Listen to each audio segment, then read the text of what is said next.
Welcome back students. तो हम लोगों ने पिछले लेक्चर में अपने रिलेशन को कम्प्लीटली ख़त्म कर लिया है with the NCERT and previous year question. तो जो हमारा अगला टॉपिक है, जो अगला एम है, वो फंक्शन को फिनिश करना।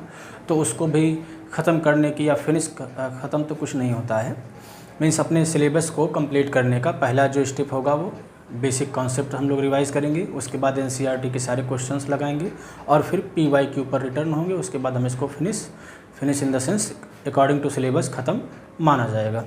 तो बहुत ज़्यादा फंक्शन में नहीं पढ़ना है, फंक्शन की डिफिनीशन आपको समझना है। वन क्या होता है, ऑन टू क्या होता है, बाइजेक्टिव क्या होता है, मेनी वन क्या होता है, इनटू मैप क्या होते हैं, सब की डिफिनीशन हम लोग देख लेंगे। और कितने एग्जिस्ट करते हैं, कितने मैप, कितने वन कितने ऑन टू, कितने मेनी वन, कितने इनटू, ये प्रीवियस हमने लेक्चर यूट्यूब पर डाल रखा है। तो अगर नंबर ऑफ़ फंक्शंस की बात होगी तो उसको मैं यहाँ पर डिस्कस करने वाला नहीं हूँ, आप वहाँ पर जाएं और उसको देखें। कम्प्लीटली विद प्रूफ हमने किया है, ये नहीं सिर्फ आपको फैक्ट बता दिया है कि इतने वन मिलेंगे, इतने ऑन टू, इतने बाइजेक्टिव। विद प्रूफ हमने किया है कि इतने मिलेंगे तो क्यों मिलेंगे, कैसे मिलेंगे। ठीक है, तो आप वहाँ से आएंगे तो ज़्यादा अच्छा रहेगा। और वहाँ पर हमने फंक्शन भी पढ़ा रखा है। ठीक है, तो यहाँ पर हम बस कम्प्लीटली क्या रैपिडली रिवाइज़ करेंगे डिफिनीशंस को, बहुत डिटेल में नहीं जाएंगे। और उन ही डिफिनीशंस को रिवाइज़ करेंगे जो क्वेश्चन लगाने में मदद करेंगे। बहुत ग्राफिकल रिप्रेजेंटेशन पर नहीं जाएंगे फंक्शन के, वो सारी चीज़ें हो चुकी हैं। बस हम यहाँ पर वो डिफिनीशन देखेंगे जो मैथमेटिकल डिफिनीशन है, जो हमको क्वेश्चन लगाने में मदद करेगा। तो आइए देखते हैं फंक्शन क्या होता है और उसके टाइप्स देख लेते हैं, उसके बाद क्वेश्चन। फंक्शन, तो फंक्शन कुछ नहीं होता है, रिलेशन ही होता है। और उस पर कुछ रिस्ट्रिक्शन हम लोग और डाल देते हैं तो रिलेशन ही हमारा फंक्शन बन जाता है। तो डिफिनीशन लिखते हैं, अ रिलेशन। 2-3 टाइप का आपको हम डिफिनीशन बता देंगे ताकि आप किसी भी एक टाइप से अगर समझ जाते हैं तो अच्छा है। A relation f from x to y, means relation के लिए हमको 2 सेट चाहिए। तो उस रिलेशन को हम लोग ऐसे डिनोट कर रहे हैं कि जो पहला सेट है वो x है, दूसरा सेट y है, और जो रिलेशन है वो f है। मीन्स f हमारा क्या है, x क्रॉस y का सबसेट लेकर बनता है। तो f हमारा x क्रॉस y का सबसेट है। A relation f from x to y is called function, is called function.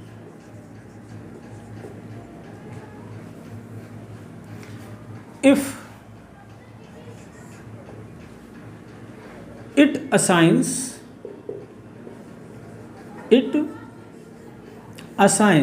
या it relates each element of A with the unique element of B,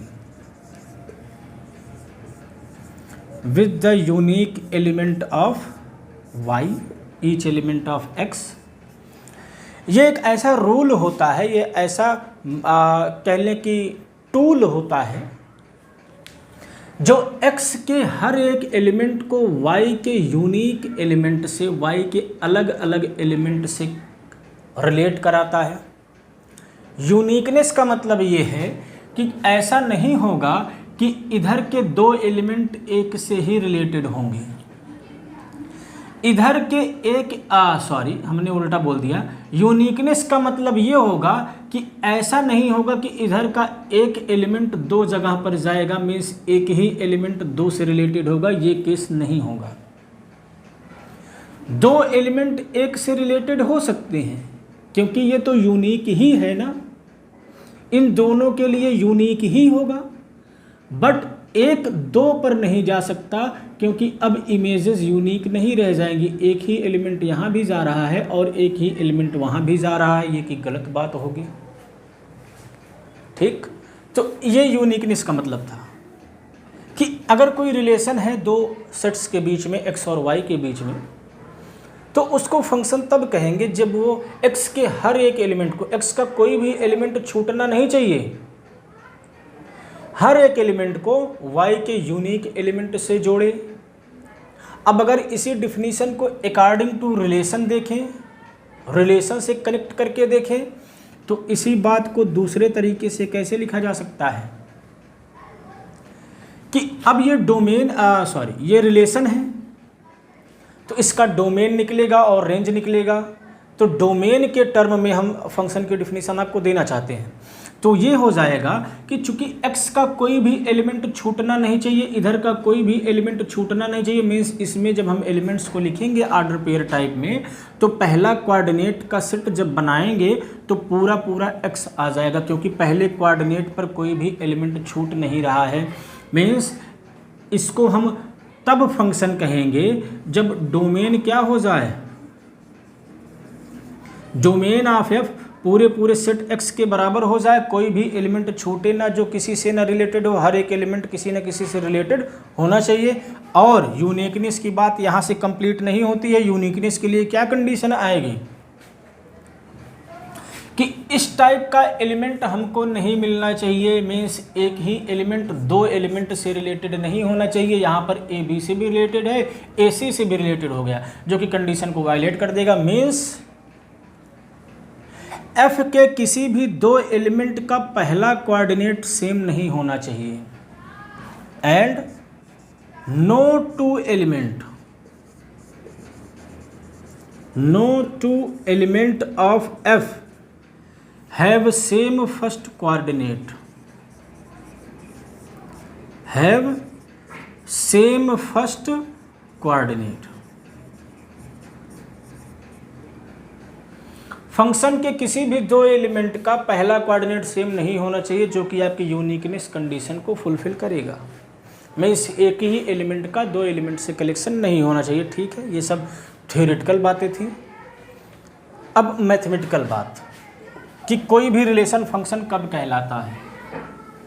इन्हीं दोनों थ्योरेटिकल बातों को एक mathematical form दिया गया कि f को हम तब फंक्शन कहेंगे कि अगर डोमेन के कोई दो एलिमेंट बराबर हैं तो उनकी इमेजेस भी बराबर हो, उनको सेम एलिमेंट से रिलेटेड भी होना चाहिए। मीन्स अगर एलिमेंट्स बराबर हैं तो x1 जिससे रिलेटेड है उसी से x2 को भी रिलेटेड होना पड़ेगा, या अलग शब्दों में कहें कंट्रापॉजिटिव स्टेटमेंट लिखें कि अगर दो एलिमेंट्स सेम से रिलेटेड नहीं हैं, मीन्स दो एलिमेंट की इमेज सेम नहीं है तो एलिमेंट्स को भी सेम नहीं होना चाहिए। दोनों बातें इक्विवेलेंट हैं। तो मेनली फंक्शन दिखाने के लिए इसका यूज़ किया जाता है कि अगर दो एलिमेंट्स डोमेन के बराबर हैं तो उनको इमेजेस भी बराबर होनी चाहिए। जैसे अगर x हमारा डोमेन में है तो fx को x का इमेज कहते हैं। क्या कहते हैं? इमेज कहते हैं, f इमेज।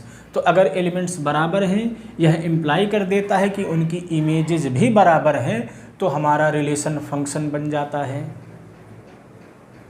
क्लियर? अब types of function, types of function बहुत डिटेल में जानबूझ कर नहीं जा रहे हैं क्योंकि फिर समझाने का दौर बढ़ जाता है और अभी टाइम नहीं है। तो डिटेल से जिसको देखना है वो प्रीवियस लेक्चर पर जाएं, अगर आपके पास समय हो तो। वहाँ पर हमने फंक्शन को बहुत ही अच्छे तरीके से डिस्कस किया हुआ है, क्या होता है, पूरा पिक्चर वगैरह बना के हम लोगों ने देखा है। अब सीधा टाइप्स ऑफ फंक्शन पर आते हैं, उसके बाद हम लोग सीधा न्यूमेरिकल करेंगे। टाइप्स ऑफ फंक्शन,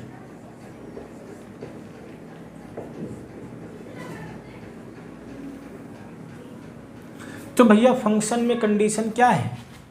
मान लीजिए x है, मान लीजिए y है, यहाँ पर एलिमेंट्स हैं, यहाँ पर भी एलिमेंट्स हैं। अगर एक एलिमेंट दो पर जा रहा है तो ये फंक्शन ही नहीं रह जाएगा, तो ये कंडीशन तो बहुत ही ज़बरदस्त तरीके से प्रोहिबिटेड हो गई, मना हो गया, ऐसा कदापि नहीं करना है। लेकिन ऐसा हो सकता है, कई एलिमेंट्स एक पर आ सकते हैं, कई लोग एक साथ प्रयागराज में रह सकते हैं, लेकिन एक ही व्यक्ति कई जगह पर एक साथ नहीं रह सकता। तो कई व्यक्ति यहाँ आ जाए, ये अलाउड है, ठीक वही कंडीशन है। मीन्स कई एलिमेंट्स डोमेन के एक ही एलिमेंट से रिलेटेड हो सकते हैं। तो अगर ये कंडीशन ना हो मीन्स हर एक एलिमेंट अलग अलग पर जाए, ओवरलैपिंग का केस प्रोड्यूस ना हो। यहाँ छूट तो सकता ही है क्योंकि इधर के हर एक एलिमेंट का रिलेटेड होना ज़रूरी है, इधर के हर एक एलिमेंट का रिलेटेड होना ज़रूरी नहीं है। तो अगर ये कंडीशन हो जाए तो इसी को हम कह देते हैं कि मैप हमारा 1-1 है। तो जो सबसे पहले टाइप का मैप है 1-1 और इंजेक्टिव, 1-1 और इंजेक्टिव मैप, 1-1 और इंजेक्टिव मैप। तो अब मैप या function f from x to y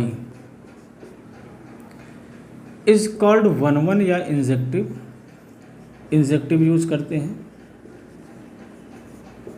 if. अब ये क्या कहता है, इसी को मैथमेटिकल फॉर्मूलेशन देना है।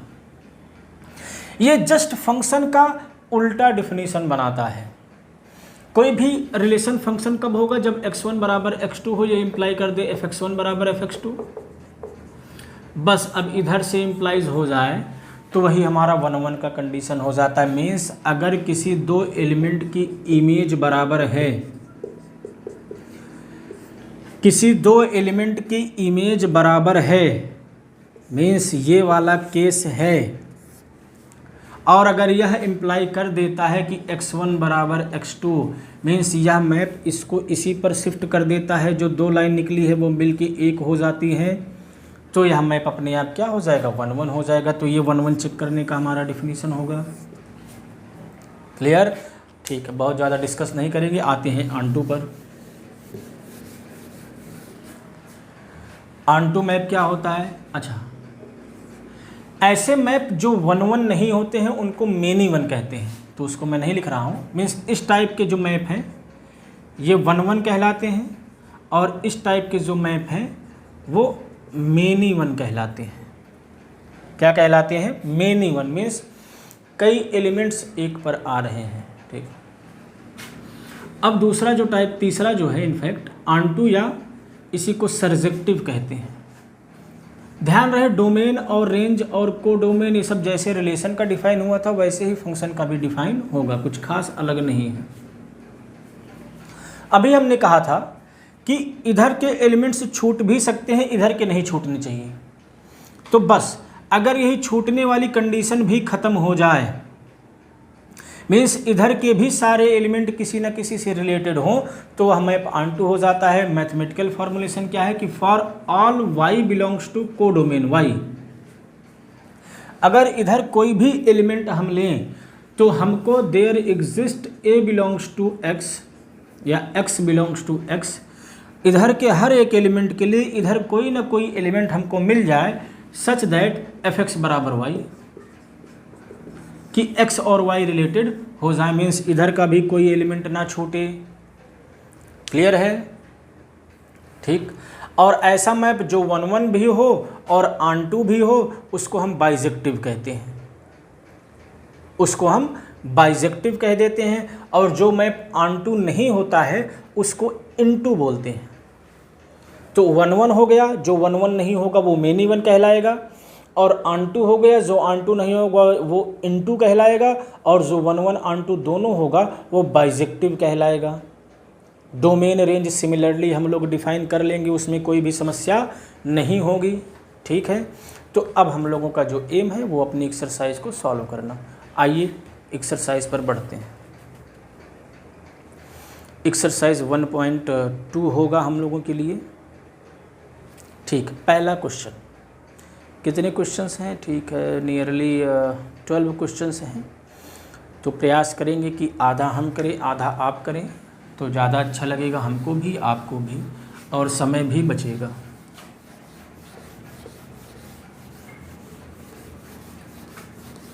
बहुत ज़्यादा डिटेल से हमने जानबूझकर नहीं बताया आपको, क्यों? ताकि आप थोड़ा एफर्ट करें, इधर उधर ढूंढें, पढ़ें, और जो बेसिक क्वेश्चंस लगाने के लिए थे उतना तो हमने बता ही दिया, इतने में आपका काम हो जाएगा। पहला सवाल दिया, so that the function from r to r। R star लिखा हुआ है जो कि विजिबल कम है थोड़ा। आर स्टार का मतलब होता है कि उसमें से ज़ीरो को निकाल दिया गया है, means set of non zero real numbers हैं, ठीक। F from R to R defined by f x बराबर 1/x।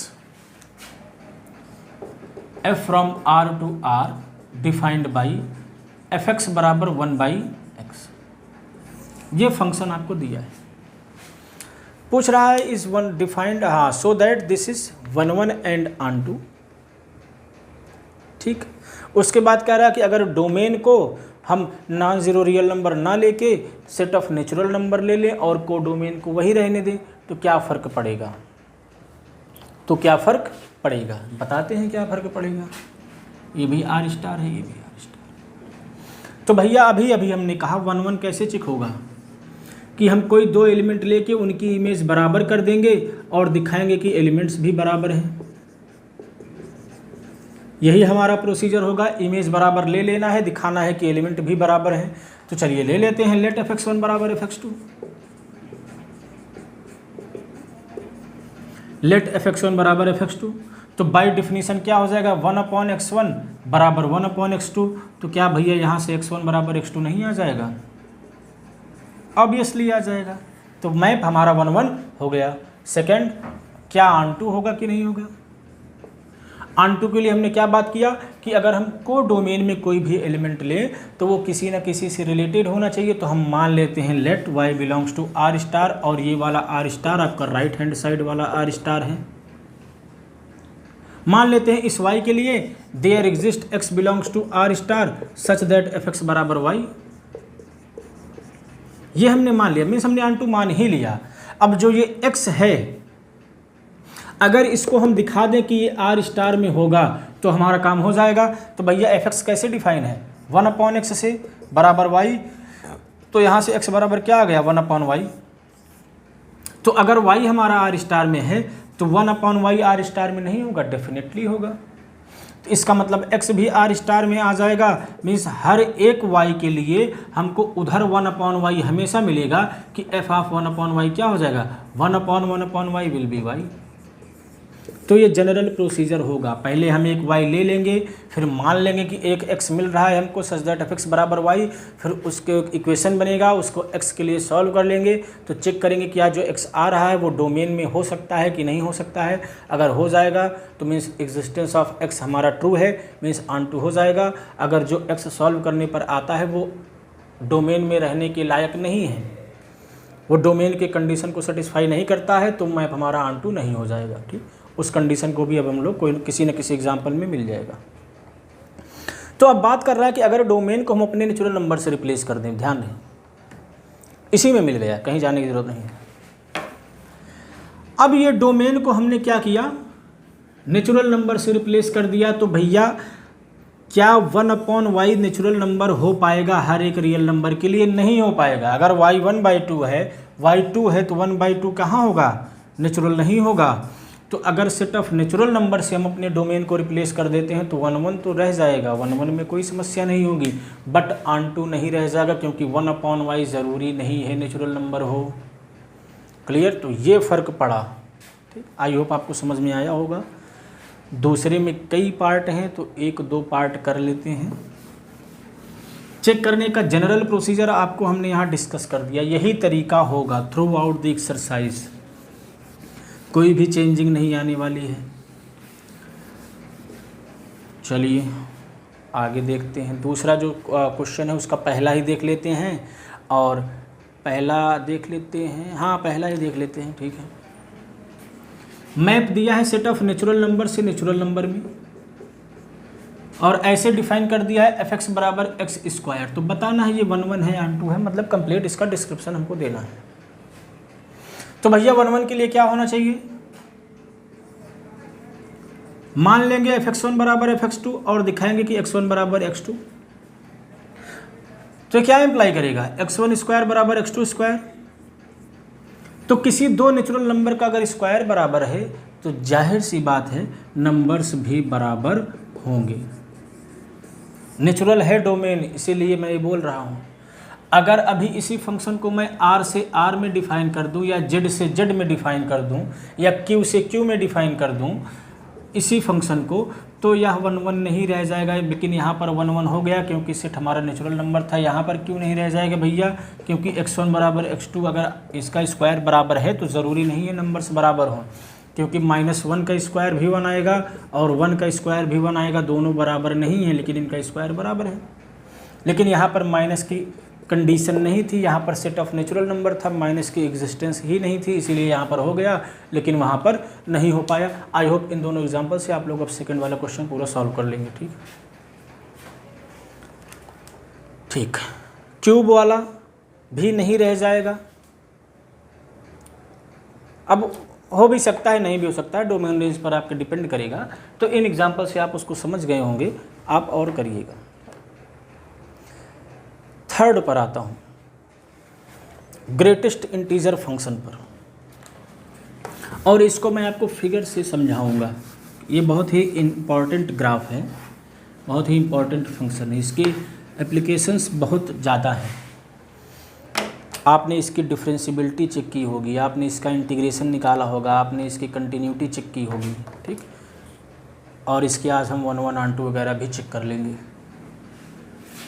कैसे डिफाइंड है? f(x) बराबर ब्रैकेट x, इसको ग्रेटेस्ट इंटीजर फंक्शन कहते हैं, GIF। और डिफाइन कैसे होता है? Integer less than or equal to x। Means अगर x हमारा इंटीजर है तो f(x) बराबर x ही हो जाएगा, और अगर x इंटीजर नहीं है तो x से जस्ट पहले आने वाला integer, greatest integer less than or equal to x। Means x से छोटे जितने भी इंटीजर हैं उनमें जो सबसे बड़ा वाला है उसी को हम f(x) डिफाइन कर देंगे, इंटीजर लेस देन या ग्रेटेस्ट इंटीजर बोले, सबसे छोटे तो हों लेकिन छोटों में सबसे बड़ा वाला greatest integer less than or equal to x। Greatest integer less than or equal to x भैया, ठीक है। चलिए इसका हम लोग ग्राफ बनाते हैं, बहुत ही अच्छा।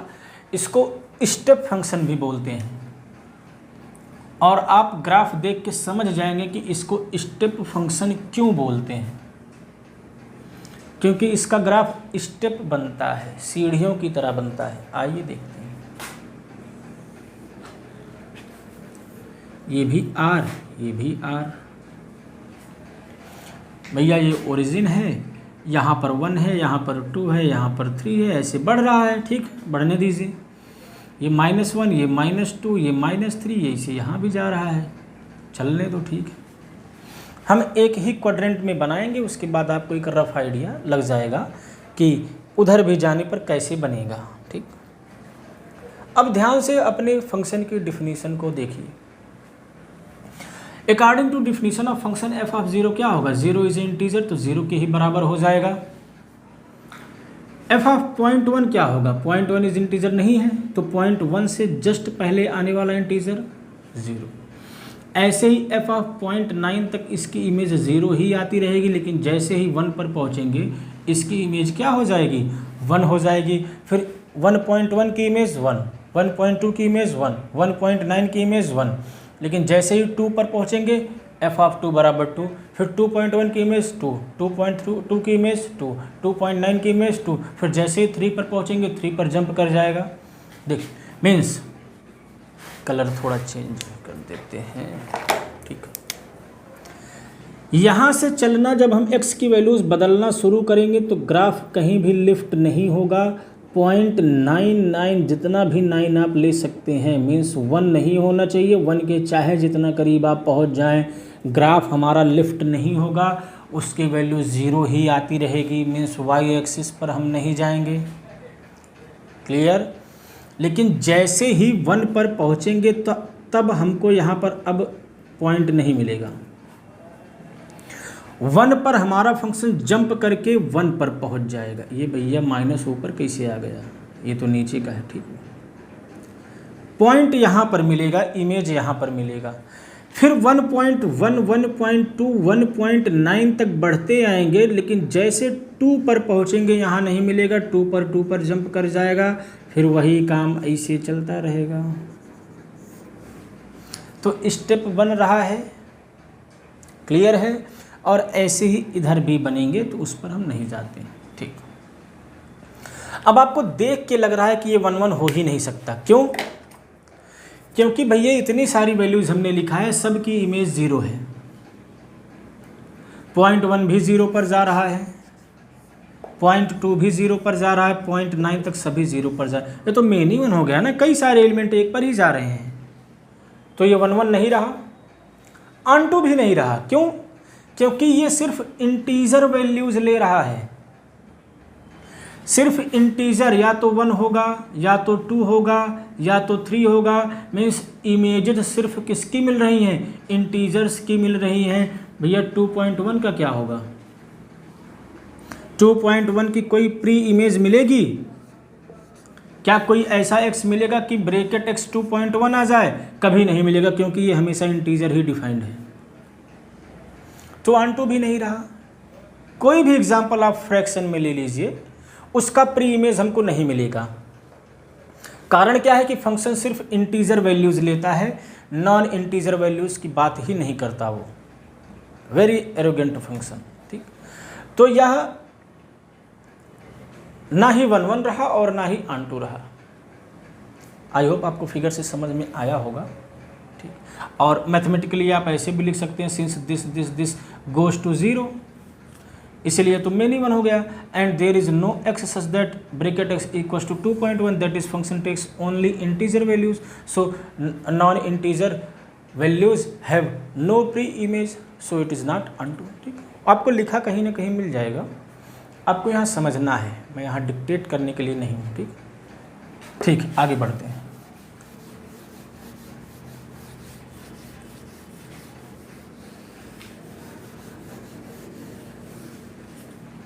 अच्छा क्वेश्चन था ये, इसको समझना था by the graph. Same for modulus function. 4th question हमारा मॉडुलस है। f(x) बराबर mod x। आप इससे परिचित होंगे। इसका ग्राफ कैसे बनता है भैया? ऐसे बनता है, v की तरह। ऋतिक रोशन की बॉडी का शेप का बनता है ना, उनका शेप v है ना, तो v की तरह बन रहा है। ठीक, अब बात वही है, 1 है यहाँ, -1 है। भैया दोनों ही 1 पर जाएंगे। f(x) बराबर mod -1 1 ही हो जाएगा, और f बराबर 1 mod 1 तो 1 ही रहेगा। तो हमने 2 एलिमेंट पा लिया जो सेम पर ही जा रहे हैं, तो 1 1 नहीं रहेगा। -1 भी 1 पे जा रहा है, माइनस और +1 भी 1 पे जा रहा है, ऐसे 2 भी 1 पर जाएगा, 2 भी 2 पर जाएगा, और -2 भी 2 पर जाएगा। So there are infinitely many points which are going to the same point. So many 1 हो गया, तो ऑन2 रहा नहीं, 1 1 रहा नहीं। बट क्या ये ऑन2 होगा? फिर से वही कंसेप्ट लगाइए, फंक्शन सिर्फ पॉजिटिव वैल्यूज ले रहा है। क्या कोई ऐसा एलिमेंट मिलेगा कि f(x) बराबर -2 आ जाए? कभी नहीं मिलेगा, क्योंकि मॉड लग गया है। मॉड लगने के बाद कभी भी नेगेटिव नहीं आता है, तो -2 की कभी भी प्री इमेज नहीं मिलेगी। इनफैक्ट किसी भी नेगेटिव इंटीजर या किसी भी नेगेटिव रियल नंबर की इमेज आपको नहीं मिलेगी। तो यह ऑन2 भी नहीं रहा, सो नाइदर 1 1 नार ऑन2। बात फिनिश। ठीक, आगे बढ़ते हैं, 5th पर देखते हैं। सिग्नम फंक्शन, ये सब स्टैंडर्ड हैं, इनको जानना चाहिए। ठीक, सिग्नम फंक्शन भी बताता हूँ। सिग्नम फंक्शन या कभी कभी इसको साइन फंक्शन भी कहते हैं, और ये डिफाइंड कैसे है? R/R बाई f(x) बराबर ये 1 होगा अगर x हमारा 0 से बड़ा है, ये 0 होगा अगर x हमारा 0 है, और -1 होगा अगर x हमारा 0 से छोटा है। अगर हम इसका रफ स्केच बनाना चाहें तो x 0 पर ही रह जा रहा है, मीन्स ग्राफ कहीं पर मूव नहीं कर रहा है, वहीं पर स्टेबल है, ओरिजिन पर स्टेबल है। लेकिन जैसे ही हम इधर आएंगे अब हमको 1 मिलना शुरू हो जाएगा, मीन्स ग्राफ ऐसे चला जाएगा, और जैसे ही निगेटिव में जाएंगे ग्राफ ऐसे चला जाएगा। ठीक भैया, तो ये कंप्लीट ग्राफ बन गया। तो क्या आपको 1 1 दिख रहा है? कहाँ से दिखेगा? ये सारे पॉइंट्स एक ही वैल्यूज ले रहे हैं, 1। जितने भी पॉजिटिव रियल नंबर है सब 1 पर जा रहे हैं भयंकर रूप से। तो 1 1 तो रहा नहीं, फंक्शन सिर्फ 1 0 -1 वैल्यू ही ले रहा है, बाकी सब का क्या? यहाँ जो पॉइंट्स हैं उनकी इमेज आपको नहीं मिलेगी, मीन्स ऐसा कोई भी x आपको नहीं मिलेगा कि f(x) बराबर 2 आ जाए, क्योंकि ये फंक्शन की डिफिनीशन में ही नहीं डिफाइंड है। तो यहाँ ऑन टू भी नहीं रहा, 1 1 भी नहीं रहा, neither 1 1 nor onto, very bad function. ठीक, आगे बढ़ते हैं। 6th आप दिखा लेंगे। 1 1 की डिफिनीशन क्या है कि हर एक एलिमेंट अलग अलग जाना चाहिए। तो भैया इसमें 1 4 पर जा रहा है, 2 5 पर जा रहा है, 3 6 पर जा रहा है, सब अलग अलग जा रहे हैं, कोई किसी को डिस्टर्ब नहीं कर रहा है, तो ये 1 1 हो जाएगा। 7th एकदम आसान दिखा चुके हैं, पहले टाइप का है, हो जाएगा। 8वां एकदम आसान, चलो बस लिखने का फेर है, मैं आपको लिख देता हूँ, थोड़ा सा ही लिखना है।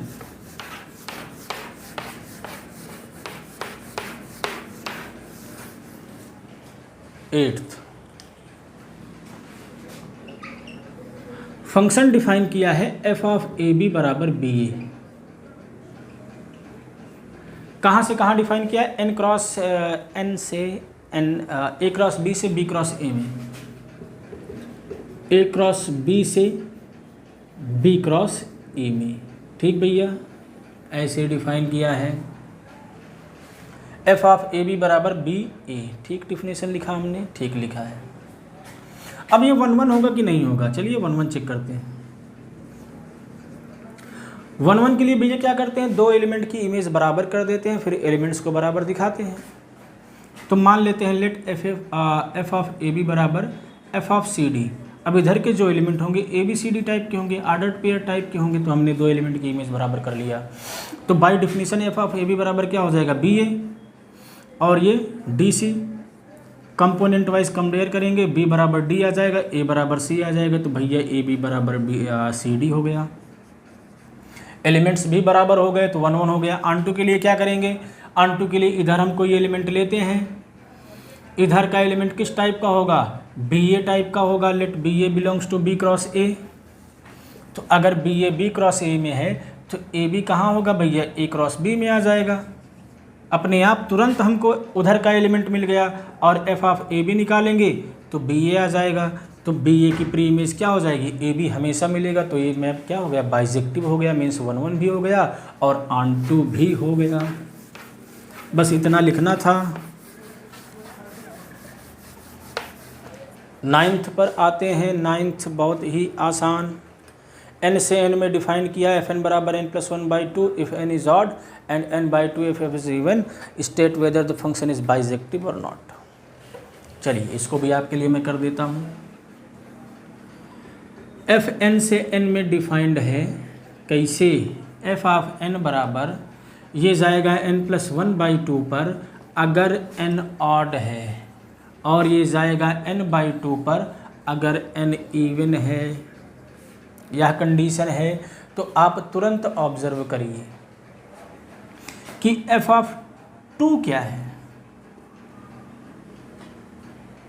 f(2) क्या होगा, या हम कहें f(1) क्या होगा, अगर हम लोग 1 निकालना चाहें। ठीक, हाँ ठीक, f(1) क्या होगा भैया? 1+1/2 मीन्स 1 होगा, और f(2) क्या होगा? 2/2 मीन्स 1 होगा। तो 1 भी 1 पर जा रहा है, 2 भी 1 पर जा रहा है, तो ये 1 1 तो नहीं रहा, ख़त्म बात। 1 1 प्रूव ही नहीं करना है, मिनिमम हो गया। ऑन टू के लिए इधर हम कोई एलिमेंट लेते हैं तो भैया डिफिनीशन हमारी इवन और ऑड के टर्म में डिफाइन है। तो एक बार हम इधर इवन लेंगे और एक बार इधर ऑड लेंगे। तो चलिए मान लेते हैं let n belongs to n and n is odd. n क्या है? ऑड है। अब इसकी प्री इमेज निकालने का हम प्रयास करते हैं कि उधर कोई ना कोई एलिमेंट मिलेगा जिसका हम इमेज लें तो हमारा n मिल जाए। तो भैया n ऑड है तो n किस टाइप का होगा, 2m+1 टाइप का होगा। अब हमको एक एलिमेंट ऐसा कंस्ट्रक्ट करना है कि उसका इमेज क्या आ जाए, 2m+1 आ जाए। एलिमेंट क्या आ जाए, 2m+1 आ जाए। तो चलिए कंसीडर करते हैं। आप बताइए 4m+1 की इमेज क्या होगी। 4m+1 भी ऑड होगा तो 4m+1 +1/2 होगी और ये क्या आ जाएगा, 2m+1 आ जाएगा। मीन्स हर एक 2m+1 के लिए 4m+1 हमको मिलेगा जिसकी इमेज 2m+1 हो जाएगी। तो मीन्स हर एक n ऑड के लिए उधर कोई ना कोई एलिमेंट हमको मिल रहा है, ऑन2 हो गया। अब दूसरा case, when n belongs to n and n is even, and n is even, n भैया इवन है तो n हमारा 2m टाइप का होगा, ऑब्वियस है 2m टाइप का होगा। तो अगर हम 4m की इमेज निकालते हैं, 4m+1 की इमेज निकालते हैं या सिर्फ 4m की इमेज निकालते हैं तो क्या हो जाएगा, 4m/2 मीन्स 2m। तो यहाँ से भी ऑन2 हो गया, हर एक 2m के लिए इधर 4m मिलेगा ही मिलेगा। m अगर ये हमारा नेचुरल नंबर है तो 4m भी नेचुरल नंबर होगा, मीन्स 4m n में ही होगा, उसकी इमेज 2m आ जाएगी, काम हो जाएगा। ठीक, ख़त्म बात, बहुत ज़्यादा कठिनाई नहीं थी। ठीक भैया, 9th भी हो गया। 10th तो बहुत ही आसान है, एकदम सिंपल सा है। ठीक, अब जहाँ पर अनडिफाइंड होना था, फंक्शन हमारा अनडिफाइंड कब होगा, जब x बराबर 3 हो जाए, तो डोमेन से उसको निकाल दिया है। तो कोई भी घबराने की ज़रूरत नहीं है। सिर्फ आप क्या करेंगे, इसको 1 1 दिखाने के लिए दो एलिमेंट्स को बराबर लेंगे और दिखाएंगे कि दोनों एलिमेंट भी बराबर हो जाएंगे। कोड और ऑन2 दिखाने के लिए आप इधर एक एलिमेंट लेंगे, आप इधर एक एलिमेंट लेंगे और मान लेंगे कि उधर x मिल रहा है, fx बराबर y, तो fx की डिफिनीशन लगाएंगे, फिर उसको x के लिए सॉल्व कर लेंगे। अगर जो x सॉल्व करने पर आता है, अगर वो रियल नंबर में रहने लायक है तो हमारा मैप ऑन2 हो जाएगा, अदरवाइज इन2 हो जाएगा। ठीक, अब 11th 12th MCQ don't expect it from me, बहुत आसान है। ठीक, fx बराबर x⁴ है तो बताना है कि 1 1 होगा, ऑन2 होगा, जो भी ऑप्शंस दिए हैं आपको। और जो डोमेन रेंज को भी देखना है कि कहाँ से कहाँ डिफाइन है, क्योंकि जैसे ही डोमेन चेंज करते हैं फंक्शन का डिफिनीशन वही रहे लेकिन उसकी प्रॉपर्टी चेंज हो जाती है, गड़बड़ा जाता है। ठीक, तो इसको हम छोड़ ही देते हैं, बहुत आसान है और आपसे इतना एक्सपेक्ट कर सकते हैं कि आप इसको बता लेंगे क्या होगा। ठीक है, तो फंक्शन भी हमारा फिनिश ही रहा और PYQ में मुझे ऐसा कुछ मिला नहीं जो आपकी इससे कवर ना हुआ हो, मेनली सभी ही हो गए हैं। वैसे इसमें 2019-20 में देखिए दिया गया है कि prove that function R F from R to R defined by fx बराबर x² इज नाइदर 1 1 ना r2, दिखा दिया। r से r में है तो भैया x² बराबर y², तो ज़रूरी नहीं x बराबर y होगा। ठीक है, बात देख लेते हैं, नहीं तो गड़बड़ा जाए। क्या है, r से r में दिया है fx बराबर x², तो भैया 1 1 के लिए दो इमेज बराबर लेते हैं तो x² बराबर y², तो ज़रूरी है x बराबर y हो जाए, नहीं, क्योंकि -5 का स्क्वायर भी 5 के स्क्वायर के बराबर होता है, लेकिन 5 और -5 बराबर नहीं होते तो 1 1 नहीं रहा। ऑन2 के लिए क्या करेंगे, इधर कोई एलिमेंट लेंगे, let y belongs to r, और मान लेंगे उधर कोई x मिल रहा है, fx बराबर y हो जा रहा है तो x² बराबर y हो जाएगा, तो x बराबर √y आ जाएगा। क्या ये हमेशा रियल नंबर में होगा, नहीं होगा भैया। अगर y हमारा नेगेटिव हो जाए तो ये कॉम्प्लेक्स बन जाएगा, तो सिर्फ y पॉजिटिव के लिए ही ये ऑन2 होगा। अगर अपने कोडोमेन को या अपने कोडोमेन को अगर हम set of positive real number से रिप्लेस कर दें या नॉन नेगेटिव रियल नंबर से रिप्लेस कर दें तब ये ऑन2 हो जाएगा। लेकिन r से r में ये ऑन2 नहीं होगा, क्योंकि √x की वैल्यू क्या आ रही है, √y आ रही है। अगर y नेगेटिव हो जाएगा तो ये कॉम्प्लेक्स हो जाएगा, जो कि r में नहीं रह जाएगा, तो ऑन2 भी नहीं रह जाएगा। तो ये बेसिक चीज़ें हैं, बहुत ज़्यादा खास कुछ नहीं। जो साल भर पढ़ा है वो आसानी से कर लेगा और इसमें कोई भी ऐसे क्वेश्चंस नहीं हैं जो आपको कठिनाई प्रोड्यूस करें, अगर आप NCERT विद एग्जाम्पल लगा लेते हैं तो। ठीक, तो इस तरह से हमारा रिलेशन फंक्शन भैया ख़त्म होता है। आगे तो थी बहुत ही इम्पोर्टेंट चीज़ें, कंपोजिशन, इन्वर्टिबल फंक्शन, जो कि आपको आगे बहुत काम देने वाला था, लेकिन अब कट गया है। तो और एग्ज़ाम भी पास है तो उसको हम लोग डिस्कस नहीं कर सकते हैं। बट जब भी समय मिले आप एग्ज़ाम दे के इन सब टॉपिक्स को जो डिडक्ट कर दिए गए हैं आप पढ़ें, अदरवाइज़ आप किसी भी कंपटीशन से ऑलरेडी बाहर हो जाएंगे। अगर आप डिड्यूस्ड या डिडक्टेड सिलेबस ही सिर्फ पढ़ते हैं तो वो आपके किसी काम के बहुत ज़्यादा नहीं रह जाएंगे, ठीक है।